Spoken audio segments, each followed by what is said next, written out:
Welcome. The Northeast Organic Farming Association of New York and eOrganic are pleased to provide the recording of crop rotation, cultivation, and weed control in wheat and row crops presented by Klaus and Mary Howell Martins. This presentation was given on November 4th, 2011 at NOFA-New York's Organic Dairy and Field Crop Conference held in Syracuse, New York.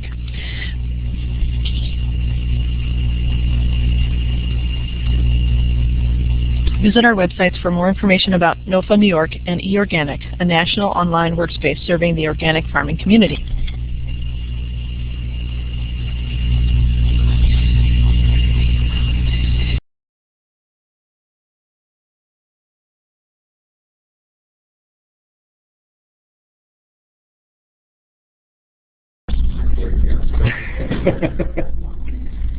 Okay, so I'm talking about small grains today, and one of the constant, especially early on, recurring problems that I dealt with working with farmers was that they had difficulty growing corn.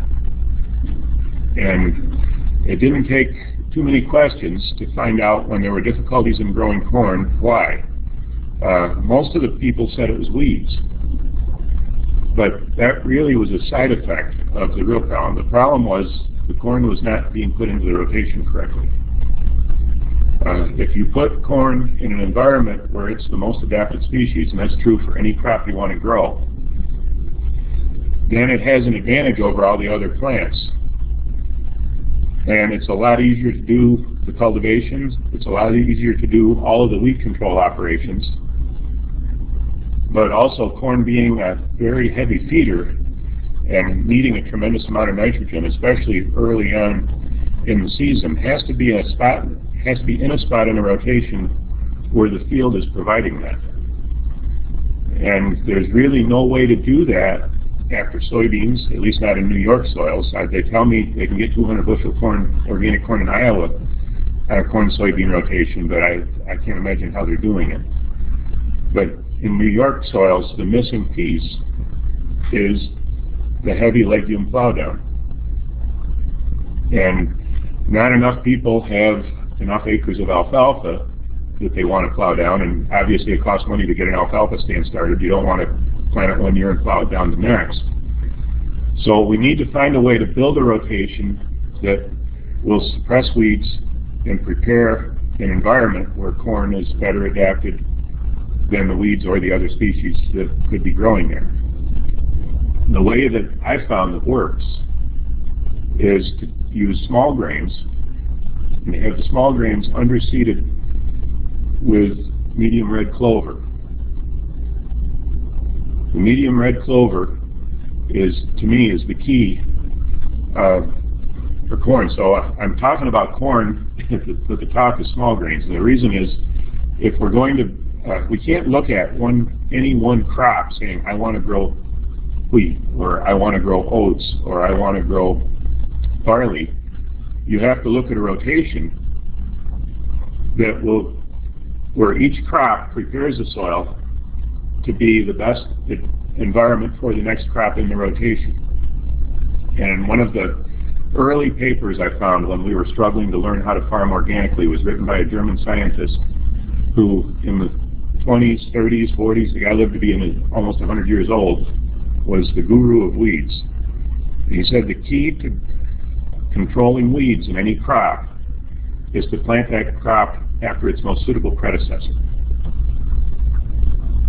So another way of looking at it is that any crop you plant changes the soil. And how it changes that soil determines which species or which group of species are going to be the best adapted in that environment the next year. Now I'm going to take you through a kind of a mental exercise. This has to do with weeds, it has to do with growing crops. But what happens when somebody abandons a field that's been in row crops? What happens the next year? What do you see growing? You see weeds, but what kind of weeds? This is important. Not just weeds, but they are It can be grasses or annuals, right? So annual grasses, and depending on the history of the field, it could be annual broadleaves. But you get a tremendous flush of weeds when you abandon a field. And from my conventional way of thinking, this has taken me back 20 years, wouldn't you expect, because these weeds all made seed, that the second year you might have even worse weeds, and they'd be the same ones because we just put millions of seeds per acre out. But what happens the second year if it's abandoned? You really don't see those plants that dominated the first year dominating the second year, because the soil environment has changed, and a little different group has become best adapted. Generally, the second year after abandonment, we start going to more perennial grasses. And depending on where you are, of course, this could take different routes or different groups of species, but you'll fairly quickly go to goldenrod, and then some of the woody plants, brambles, sumac, and you start the progression of species. Now this is nature creating a progression where the group of species that are here this year are changing the environment so that a different group of species is better adapted next year, and on and on. That's nature's rotation. Now as farmers, we want to make that rotation so that it's always headed in the direction of the crop we want to plant next, which is why we can't look at any one crop in isolation. We have to look at creating a rotation that will make the soil want to grow the crop that we want to put in next. So and this is good for dairy farmers, because it's good to have a variety of feeds for cows, and the farm needs to grow this variety of different crops in a rotation in order to get good yields. Now I'm going to shift gears a little bit. One of the big criticisms that's thrown at us as organic farmers is that Dennis Avery is famous for being a picaphobe, I think. He says all these organic farmers can't grow crops unless they plaster their land with manure, because that's the only way, in his way of thinking, we can get nitrogen. In the first place, that doesn't work, and besides that, it's not true. In this rotation, when we design it correctly, we can put nitrogen-fixing crops at locations in the rotation where we're low in nitrogen, so that they precede crops that have a very high nitrogen demand. The trick is to get the fixation and the mineralization of the nitrogen to coincide with when the crop needs it. And this is all little hints as to how to design the rotation. Every farm is going to have a little different situation and little things that you have to do. Same principles apply, but everybody is going to have to fit this into their own situation. So if we're going to, and I'm going to take this to Penn Yan, go back 20 years when we first were trying to figure out how to farm organically, we had a lot of land available to us that wasn't growing very many crops. In the early 90s, and at least in the Penn Yan area, there was a lot of land that conventional farming had basically burned out. And I rented one farm that the previous renter came to me. He knew me, and he'd been on it, and he was struggling. And he said, "Let me tell you something about that farm you just rented. Nothing grows there. Absolutely nothing except weeds grows on that land." And he had such phenomenally heavy foxtail, barnyard grass, fall panicum, that no matter what kind of herbicides he was throwing on, this was before Roundup Ready came out, he wasn't able to grow corn. The problem is he'd been trying to grow corn after corn after corn after corn, and think about what he was doing. When he planted corn, the observation is the best adapted species in his cornfield was summer annual grasses. And the next year, he put on even more fertilizer and more herbicides. He created exactly the same environment, only now he had probably 1 million times more seed pressure, more wheat pressure, because he just had all that seed shed there.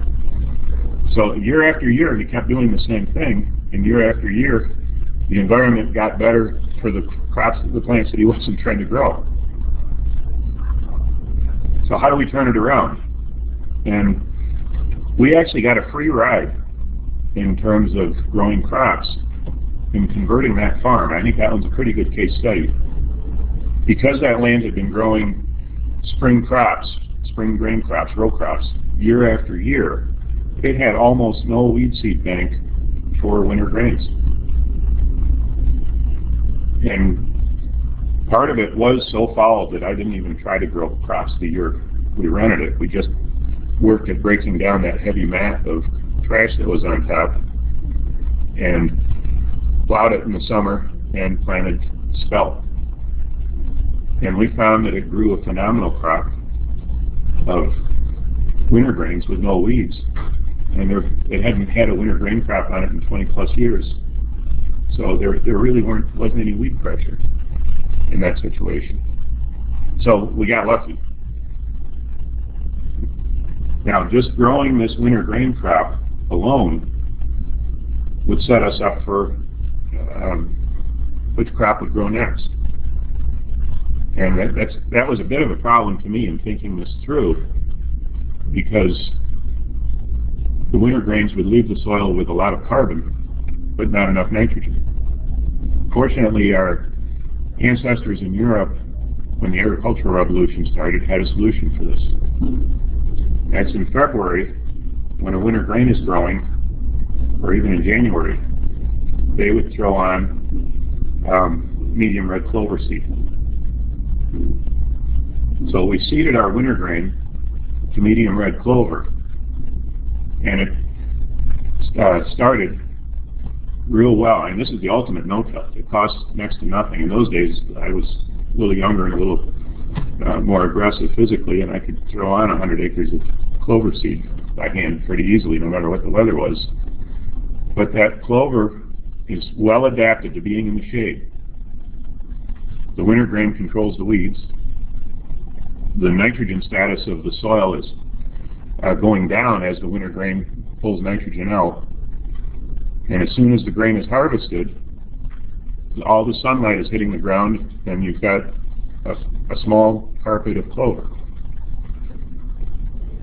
Now, from, say, July, when we take our grain off, until sometime December, some years, the clover is able to grow. So we're actually growing 2 crops that year. And this is the key to why the criticisms about organic farming needing such huge amounts of manure is wrong, is the clover has enough time from July until fall to fix well over 100 pounds of nitrogen per acre. And if you've got cows, pasture that time of year gets short. And we found that in those years we didn't have cows, but there was a terrific opportunity there, because just about August, if we have any amount of rain, that medium red clover is knee-high, and it's about 18 to 20% protein, and cows love it. So we're actually able to grow 2 crops. We took the grain crop off, and then there was a forage crop that followed. But that forage crop, as a side effect, produces nitrogen. The next, over winter, we're covered. Soil is covered, so we're protected from erosion. The clover puts on very rapid early growth. And at that point, we can plow down a crop that has enough nitrogen to easily supply the needs of a heavy feeding corn crop. So what have we done in this case that makes this a better environment for corn? First of all, the deep shading of the winter grain crop doesn't let a lot of sunlight hit the ground. And what sunlight does hit the ground, the medium red clover is intercepting and taking. As soon as we take the grain off, the medium red clover blooms, it flushes, it comes up through the canopy of the stubble, and again intercepts all the sunlight. Now, there was some old European research, same professor that I read, Dr. Rademacher, that said when you have deep shade, it puts weeds into dormancy. So we're not only producing nitrogen, but we're creating a state of very deep shade in the soil. What's more, the winter grains have a property called allelopathy. That's, some plants have the ability to produce compounds out of their root systems or even in the straw that suppresses weed growth. So we're doing a tremendous job of suppressing weeds all the way through the summer up to July, and then we're still doing a terrific job because then the clover takes over suppressing weeds while it's producing nitrogen. The next spring, when the clover is plowed in May, that soil has been essentially weed-free, at least as far as spring weeds go, for over a year. Plus, it's been in that deep shade, which puts the weed seeds that are in the soil into a deep state of dormancy.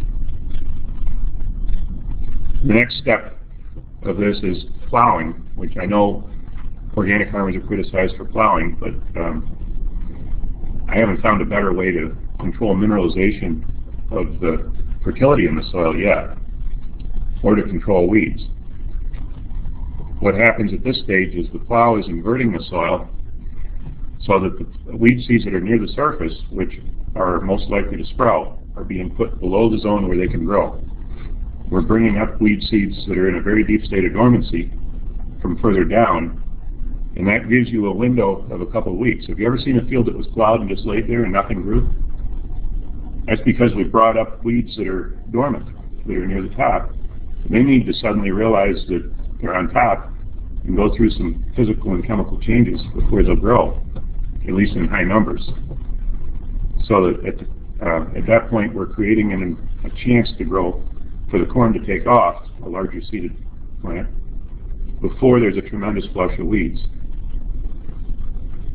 Now, I could go into a lot of detail on weed control there, but we've definitely set our crop up to have a big advantage over all the other plants. Now, at the end of that season, nitrogen level is down again. And that's an opportunity if you're growing, want to grow your grain, or want to grow all your feed, to put in a nitrogen fixing crop like soybeans or dry beans. And the soybeans and dry beans, while they're legumes, they don't produce a lot of, they use a lot of nitrogen. They leave the soil kind of a little higher than corn in nitrogen, but really it's not high enough to grow a real heavy feeding crop. But they do come off at a time when you have an opportunity to plant another winter grain. I'm Mary Hal Martin, on the other half of this team. But I'm sure he's doing a great job. This is kind of an interesting room to give a talk. Okay, I'm going through a cycle, through a rotation cycle. Go right ahead. And soybeans leave the soil fairly mellow, so that gives us an opportunity to put our winter grain crop in without a lot of tillage or a lot of expense. When the soybeans are harvested, it doesn't take more tillage than just to pass with a disc, and in some cases even no-till would work fairly well at that stage to put in a winter grain. And it gives the winter grains give a fair amount of flexibility to your timing. We're trying to get the soybeans harvested right now, and there is still time to get spells and triticale planted.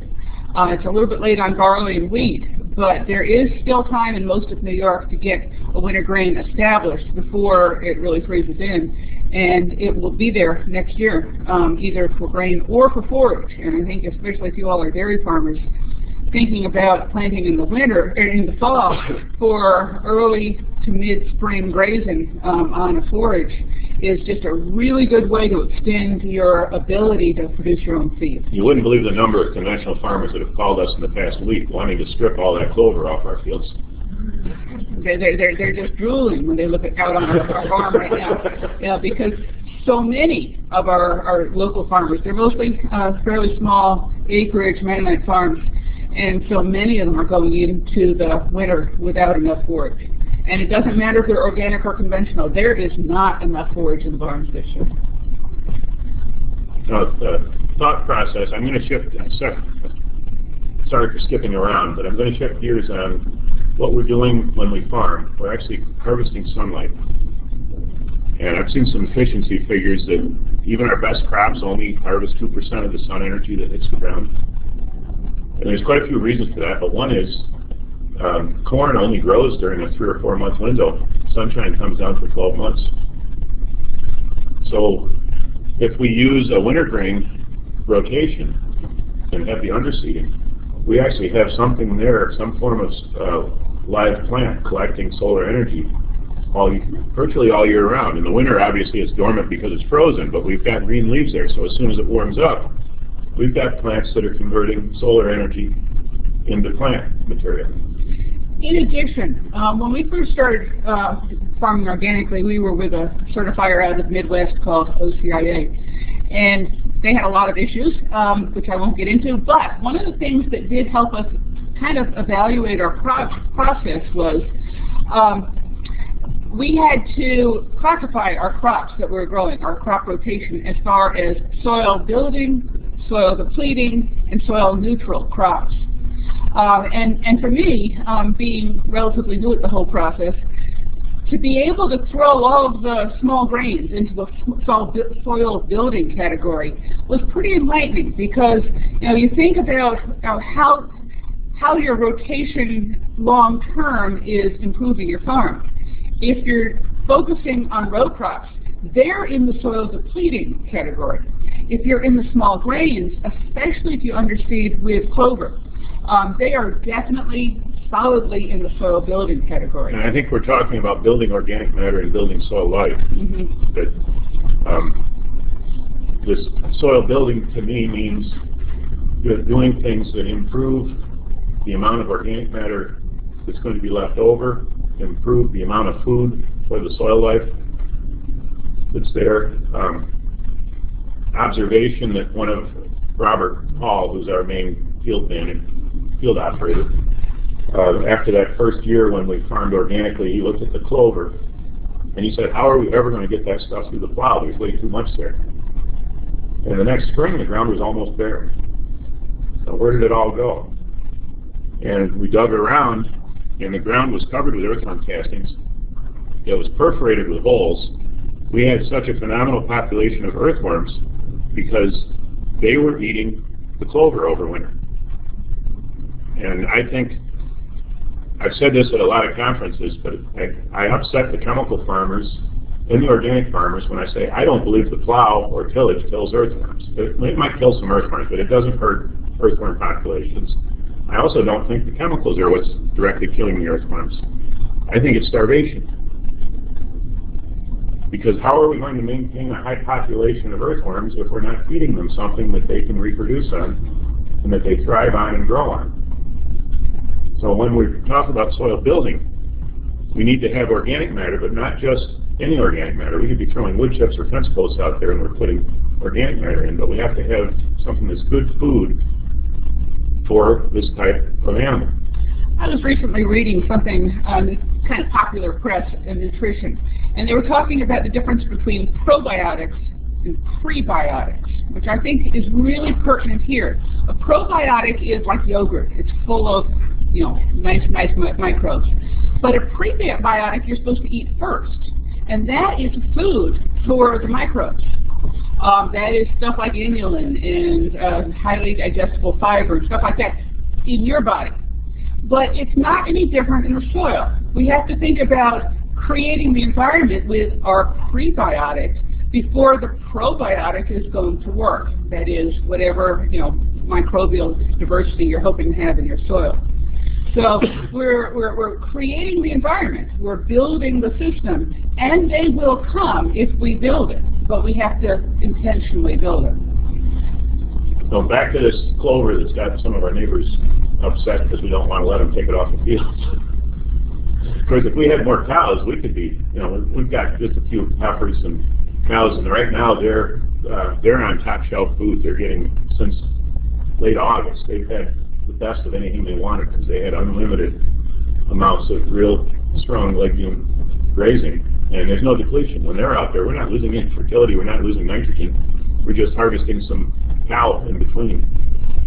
But the fact that we're growing something all year long means that we're not just producing let's say if they have a really good year, we can get 80 bushel wheat or 90 bushel per acre wheat. Or if we have a real good year, we might be able to get over 90 bushels of triticale.